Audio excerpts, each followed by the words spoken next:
Megodotto violenta moldenaeb. Mas que língua é essa? Bem, vocês vão ver que isso também é vêneto, só que é um vêneto mais antigo. Fica aí no vídeo que eu vou falar para vocês. Antes disso, se inscreve no canal, curte o vídeo, não esquece de compartilhar o conteúdo se for interessante, principalmente aí para as pessoas que você conhece. E é claro, também não deixa de comentar aqui, me dizer o que você vai achar desse vídeo e as perguntas também que são necessárias, porque eu posso fazer outros vídeos por meio das perguntas. Me chamo Fernando Menegatti, estou com il canal Lingua Mare e titesi benvenuto.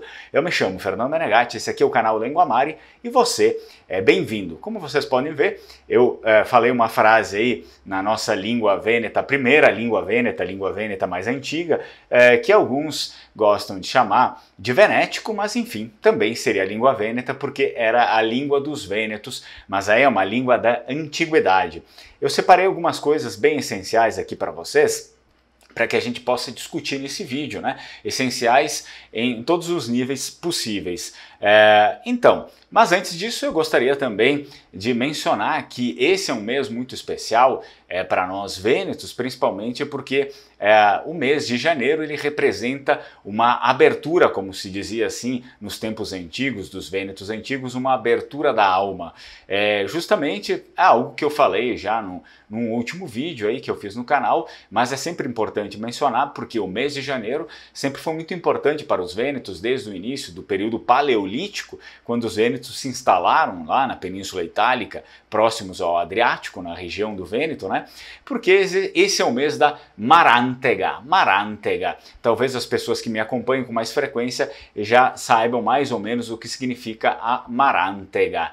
Marantega significa mãe antiga, mãe antiga. Então, isso faz totalmente parte da crença dos vênetos. Os vênetos tinham a deusa Reitia, que aí a gente pode também filosofar um pouco sobre isso, que na verdade Deus, enfim, não possui sexo, não é homem nem mulher, na verdade é tudo, né? Homem, mulher, animais, enfim, é o universo inteiro. Mas é óbvio que ela acabava sendo representada, Saraitia, pela forma de uma mulher, assim como muitas outras religiões representam seus deuses na forma de homens, mas o correto não seria digamos assim, a gente fazer figura, nem homem nem mulher, porque é uma crença, digamos, universal. Na verdade, isso acaba se esmiuçando cada vez mais quando a gente se aprofunda nas religiões, que talvez esse Deus representado por um homem ou representado por uma mulher, a gente acaba vendo que ele é tudo ao mesmo tempo, é um homem, é uma mulher, é a natureza, são os animais e assim por diante, somos nós também. Então talvez não seria a melhor forma racionalmente de se representar um Deus, talvez nem se precisaria representar um Deus por conta de toda essa subjetividade que carrega, né? Bem, antes da gente começar, ostiarei é uma palavra em vêneto antigo, em venético antigo, que significa saúde, ostiarei. Puito probusi. Anegalemo e porte verte, eb antio é outra palavra aí em língua venética, permaneça para sempre, ou seja, que essas portas abertas aí, que os vênetos antigos, é uma tradição que foi passada até hoje, que é comemorada, principalmente na primeira semana de janeiro da Marantega, né, do dia 5 ao dia 6, onde as portas se abrem. Eles diziam que era importante deixar esse espaço vazio para as coisas novas do ano, então que essas portas aí continuem abertas para nós, né? Eb antio, né? Permaneça para sempre. Bom, eu acho que seria importante a gente também agora falar um pouco sobre essa civilização venética, já que a gente está em cima desse conteúdo. Eu gostaria de me aprofundar um pouco mais sobre os vênetos antigos, a nossa cultura, os nossos sábios, né, daquela época. Então a gente precisa denotar uma coisa, que a estrutura social dos vênetos era uma estrutura bem complexa. para a época, né? O que acontece? Os vênetos se dividiam, a sociedade vêneta se dividia em círculos concêntricos. Círculos concêntricos quer dizer que eles se dividiam em papel social, por exemplo, principalmente por meio de atividades, as atividades que eram realizadas entre as pessoas. Essa era uma divisão clássica da civilização venética. E é óbvio, sempre se tem um coração, digamos assim, central das civilizações, e esse coração central geralmente é a pessoa que encabeça, é o líder, né? Toda a civilização sempre tem um líder, ou vários líderes, obviamente, mas sempre tem um líder em específico, um líder especial. Esse líder especial das tribos venéticas, então, que conseguia reunir todas as tribos, ele era conhecido como o Senhor. Não se tinha uma outra nomenclatura especial para isso, como a gente enxerga, por exemplo, na Sereníssima República de Veneza, e a gente parte então de Sereníssima, a gente fala a partir da Idade Média, aqui a gente está falando da Antiguidade, né? Lá da Idade do Bronze e assim por diante, 1000 a.C., uma coisa um pouco mais remota. Porém, não se tinha nenhuma nomenclatura, nenhum termo específico como foi utilizado para falar sobre o Doge, por exemplo. O Doge era o Sereníssimo Príncipe, como os chamavam, né? Na República de Veneza, era o líder, o chefe de Estado da Sereníssima República de Veneza a partir da Idade Média. Ele era conhecido também como o Sereníssimo Príncipe. Por que príncipe? Não era rei? Não era rei porque era uma república, óbvio, tinha uma mistura de outros sistemas, mas os vênetos nunca tiveram reis, nem no tempo antigo, que é o que a gente está falando agora, lá dos vênetos antigos, ok? Nem naquele tempo antigo os vênetos formaram, né, uma dinastia, esse tipo de coisa, não tinha reis. E essa tradição continuou ao passar do tempo e atingiu também a Sereníssima República de Veneza. Era assim um príncipe e acima do príncipe os vênetos só consideravam o rei Deus, né? Então é por isso que o Doge, que vem de um termo latim, dux, era o Sereníssimo Príncipe. Porém, os vênetos antigos, né, a primeira tradição do nosso povo, ela começa intitulando esse líder político, mas também espiritual, porque essas figuras se confundiam, não tinha como ser uma sem a outra. Esse líder primeiro espiritual e depois político, ele era chamado sempre de o Senhor. O Senhor. E é óbvio que ele recebia um apoio muito especial digamos, não se poderia dizer de subordinados, porque não eram subordinados, mas eram parceiros, digamos assim, ok? Então era reconhecido o Senhor e junto com o Senhor sempre tinha um círculo muito renomado de sábios. E esse círculo era chamado de o Clã dos Anciãos. Isso mesmo, o Clã dos Anciãos. Era uma casta de sábios, como eu falei para vocês, e obviamente reunia as pessoas mais sábias e, portanto, as pessoas mais velhas da comunidade, da civilização dos vênetos antigos.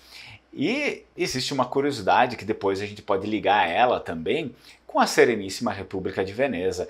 E eu vou deixar isso para fazer no final, então guardem aí o Clã dos Anciãos. Eles acabavam fazendo as diretrizes, as bases sociais dos vênetos antigos, juntamente aí com o Senhor, que era a figura mais importante, o chefe de Estado, e que não deixava também de ser um líder espiritual para os vênetos antigos. Bem, o que acontece é que o Senhor, né, ele era rodeado por essa casta de sábios que obviamente faziam parte da aristocracia da época e que eles acabavam tendo o controle principalmente das atividades rentáveis da civilização vêneta antiga. Ou, enfim, eles também acabavam sendo os controladores das leis e das regras, das normativas e assim por diante. O sentido mais prático da coisa. A gente não vai falar só sobre o sentido prático, mas também como se transmitia, porque na verdade toda essa congregação entre o Senhor e o Clã dos Anciãos, eles eram conhecidos bem por essa nomenclatura, o Clã dos Anciãos, eles tinham um papel maior do que só definir leis, enfim, cobrar possíveis impostos, regras. Esse era um papel ação, né? Uma coisa que sempre foi feita para manter a sociedade em pé, né? Para manter aquela civilização em pé como todas as outras civilizações. Isso é a parte prática, né?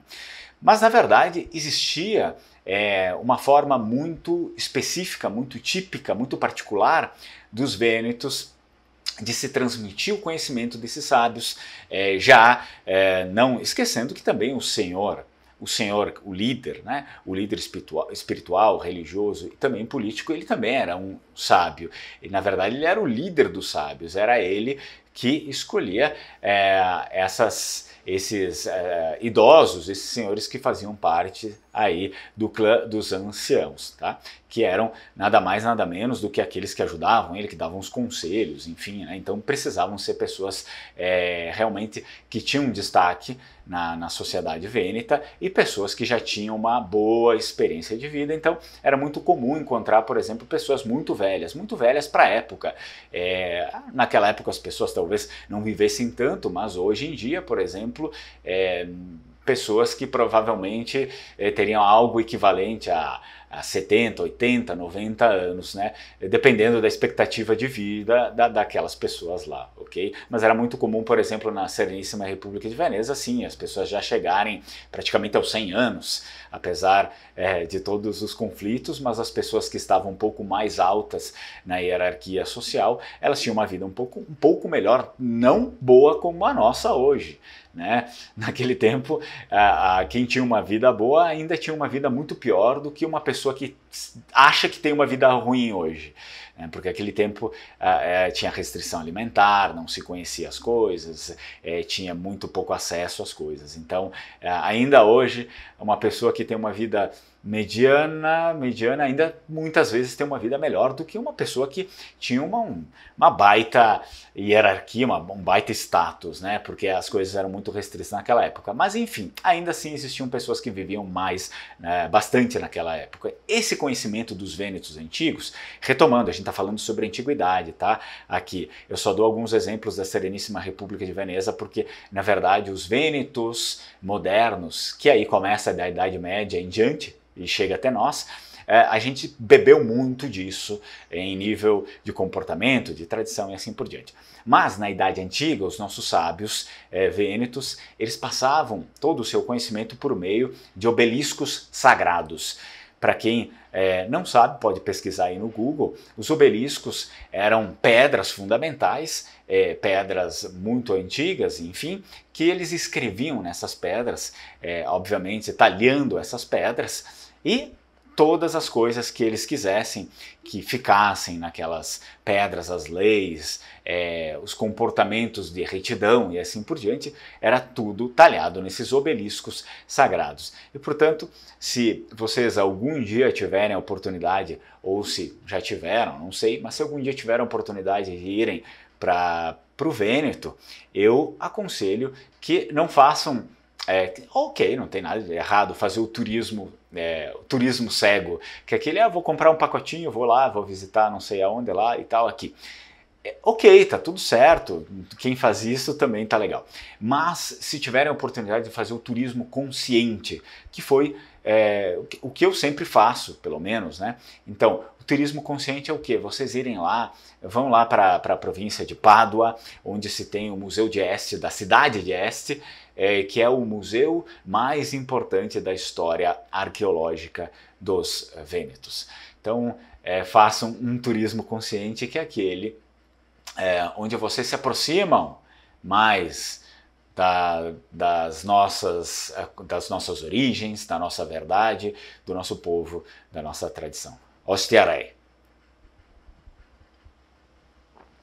Portanto, esses obeliscos sagrados, eles eram utilizados, obviamente, por conta da duração deles, por mais que não se escrevesse em papel, assim como se escreve hoje, mas eles tinham também, já naquele período, eles utilizavam bastante as lâminas de bronze. Estamos falando da Idade do Bronze, eles utilizavam bastante as lâminas de bronze, que eram principalmente chamadas de weka. Depois de um outro vídeo eu posso falar mais sobre isso. Enfim, o que acontece? Eles não utilizavam essas lâminas de bronze para as coisas que precisavam ficar para a eternidade, enfim, né? Eles acabavam utilizando os obeliscos sagrados.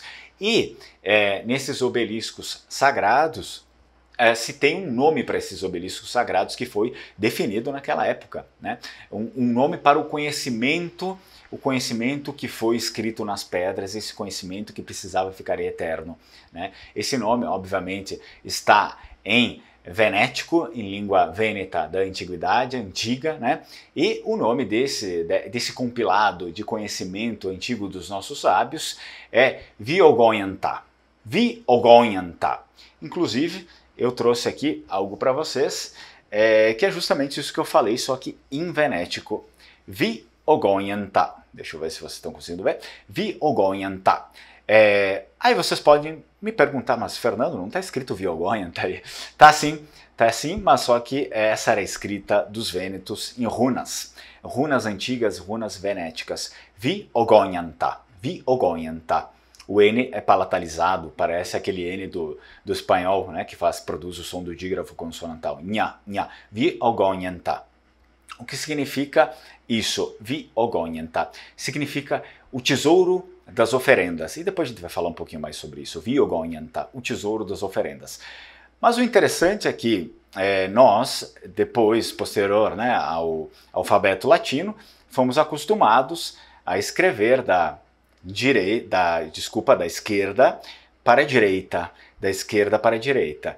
Se a gente tentar ler, mesmo fazendo uma tradução, tendo o alfabeto venético traduzido para o latim, se a gente tentar traduzir do modo latim, do modo romano, né, da esquerda para a direita, vai sair a palavra ao contrário, que é esquerda para a direita para mim aqui, tá?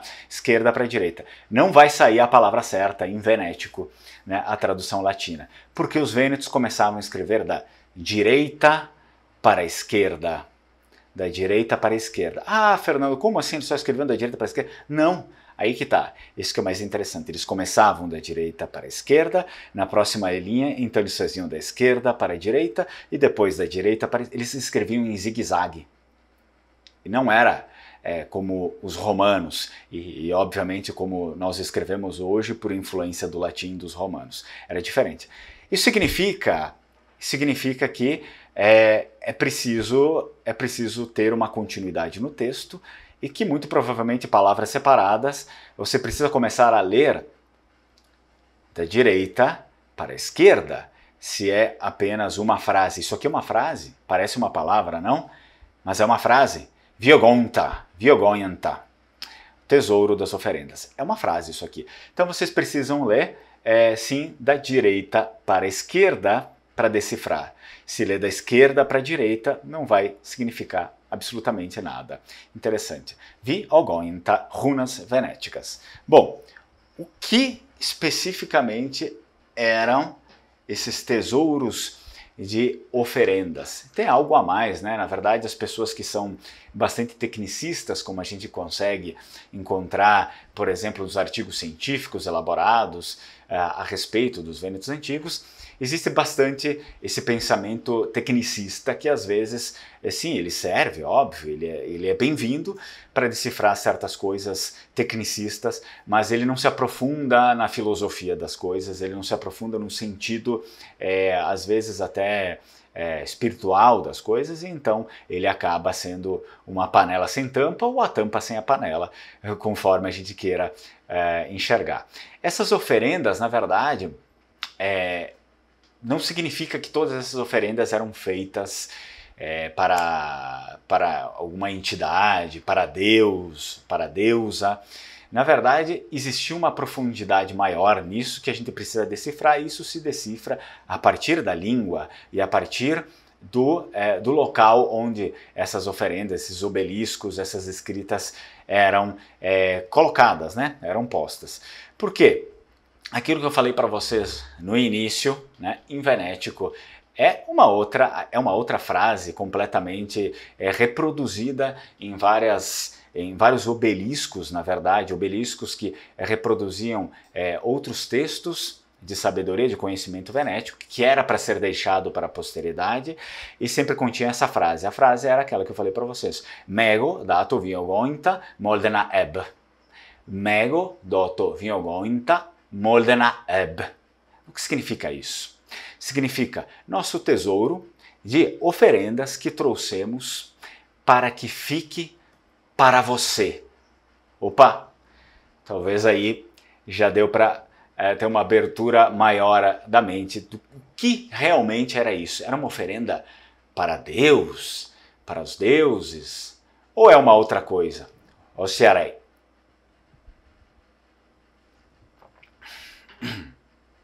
Olha só, pessoal, vamos prestar atenção.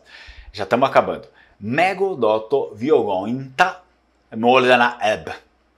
Nosso tesouro de oferendas que trouxemos para que fique para você. Para você quem? Para você quem?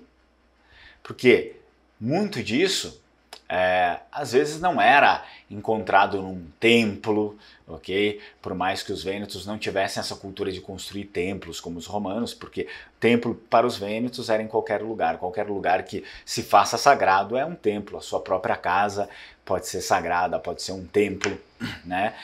Enfim, de orações, de conexão com o divino e assim por diante.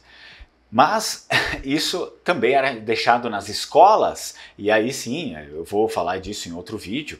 Os vênetos já tinham escolas naquele tempo, né? Por mais que depois a gente teve um retrocesso, que as escolas, então, para todos, elas começaram a surgir aí a partir de 1900 praticamente, né? Que as pessoas aqui começaram a ter escolas, mas naquela época, na Idade do Bronze, ok? Na Idade do Bronze, os vênetos já tinham escolas e todo mundo aprendia a ler e escrever, era a obrigação dos vênetos. Mas isso aqui é pauta para um outro vídeo. Então, nosso tesouro de oferendas que trouxemos para que fique para você.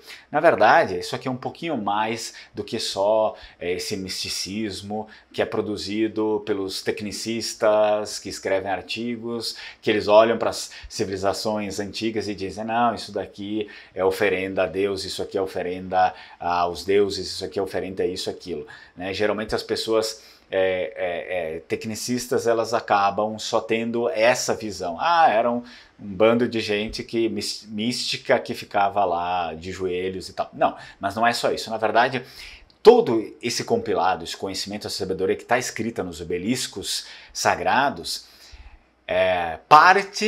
parte dessa sabedoria, na verdade quase toda essa sabedoria, até aquilo que era feito em oferenda para a entidade, para Reite, a deusa Vênus, para Marantega, na verdade também era uma mensagem para aqueles que viriam depois, ok? Eles queriam justamente dizer isso, o nosso tesouro de oferendas que trouxemos para ficar para você, que na verdade era os obeliscos sagrados para que as mensagens, o conhecimento, a sabedoria dos nossos sábios se perpetuasse com o tempo. Okay? Porque é bem claro isso. Nosso tesouro de oferendas que trouxemos para ficar para você. Então é óbvio que já se tinha essa intenção de orientar as pessoas que vinham depois. E depois em outros vídeos a gente pode falar um pouquinho mais, tentar decifrar um pouco mais o que eles estavam querendo falar para nós lá em 1000 a.C., né? Nossos sábios já estavam lá, enfim, filosofando, já estavam lá ditando diretrizes, construindo coisas, civilizações e assim por diante, tá? Então, eu acho que isso é algo essencial e também uma motivação para que a gente se aprofunde um pouco mais nessa tradição, nessa história dos vênetos, dos nossos sábios antigos. Uma coisa que eu tinha prometido para vocês, uma ligação com a Sereníssima República de Veneza, é que vocês lembram que eu falei que existia o Senhor lá na Idade Média, a figura do líder espiritual e o líder político das tribos se chamava o Senhor, e ele geria tudo com o clã dos anciãos. Esse clã dos anciãos geralmente era composto por 10 pessoas. Essas 10 pessoas eram as pessoas que tinham mais representatividade dentro da civilização, dentro da sociedade, e que eram pessoas geralmente mais velhas. Isso foi reproduzido inconscientemente na Sereníssima República de Veneza. Como assim? Bom, se a gente for olhar lá o sistema da Sereníssima República de Veneza, ele é bem claro em nos dizer isso. A república era comandada pelo Doge, que seria então a figura do senhor, né, lá do tempo tribal. O Doge era o líder, né, o chefe de Estado, porém ele não governava sozinho, junto com ele existia o Conselho dos 10. E, obviamente, depois existia também o Conselho Maior, porque se tratava de uma república, e ninguém garante que isso também não existisse nos Vênetos antigos, algumas coisas precisam se descobrir, mas a Sereníssima funcionava basicamente as diretrizes, as bases fundamentais, elas começavam com o Doge e o Conselho dos 10. O Conselho dos 10 era feito sim por aristocratas, porque eram as pessoas que tinham mais influência na civilização, na sociedade vêneta, mas eram as pessoas mais velhas daquela sociedade, né? Então, o Doge, o líder, e as pessoas mais representativas e mais sábias, se supõe, o Conselho dos 10. E como funcionavam os Vênetos antigos, o Senhor e o clã dos anciãos. Mesmo não sabendo de todo o histórico dos Vênetos antigos, quem foram, quem não foram, eles tinham uma ideia. Eles sabiam que essas pessoas existiram, que os seus ancestrais existiram. Afinal, as descobertas não eram grandes descobertas, na Idade Média, por exemplo, escavações como temos hoje, mas pessoas descobriam objetos enterrados em algum lugar, objetos muito antigos, né? Elas acabavam descobrindo e tinham essa ideia que sim, existia uma outra civilização antiga que funcionava num outro sistema, que eram os nossos ancestrais. Isso eles sabiam, ponto. Né? Depois, a partir de 1880, 1890, inicia esse processo arqueológico da descoberta, das escavações. Tanto que a maior parte, tudo que a gente conhece hoje sobre os Vênetos antigos começou a ser descoberto a partir de 1880, 1890, que foram as primeiras escavações, que coincide também com a imigração dos nossos Vênetos que vieram para cá. É por isso que essas pessoas acabavam, os nossos ancestrais, os nossos, digamos, nossos imigrantes, eles não tinham esse conhecimento, porque a maior parte do conhecimento científico, quando inicia o conhecimento científico, como eu posso dizer, moderno de praticamente século XX para cá, os nossos imigrantes eles já estavam aqui. Então, o conhecimento das tradições antigas ele começou a ser acumulado tudo lá e nunca veio para cá, ok? Bom, sempre é legal a gente fazer esses nexos, sempre é muito bom, mas também é proveitoso que a gente seja um pouco mais curioso e comece a conversar sobre essas coisas aqui, tudo bem? Então, faço o meu último Ostiarei, permaneça jovem com saúde. Saúde seria a mesma coisa de falar saúde. Ostiarei, Venético antigo. E assim, pessoal, eu agradeço aí a presença de vocês, agradeço por vocês estarem aqui no canal. Lembro mais uma vez, se inscrevam aí no canal, caso você ainda não seja inscrito, e curta o vídeo, não deixe de comentar aqui também, faça suas perguntas, suas considerações, quem sabe a gente consiga também enriquecer esse diálogo aqui que eu me proponho a vir a trazer para vocês algo até um pouco mais profundo nesse ano de 2023, obviamente sem ignorar aquilo que já estava sendo feito, mas estou a fim de trazer umas batidas maiores aí na cabeça de vocês. Vamos ver se vocês aguentam essa provocação, né? Essa provocação boa, no bom sentido, né? Trazer para vocês esse conhecimento mais antigo, que a gente consiga talvez decifrar muitas coisas juntos, ok? Com a ajuda de vocês. Beh, teniamo le porte aperte, come abbiamo detto in Veneto antico, e dunque eb antio, che duri para sempre in venetico, eb antio. Cai cai, strucon.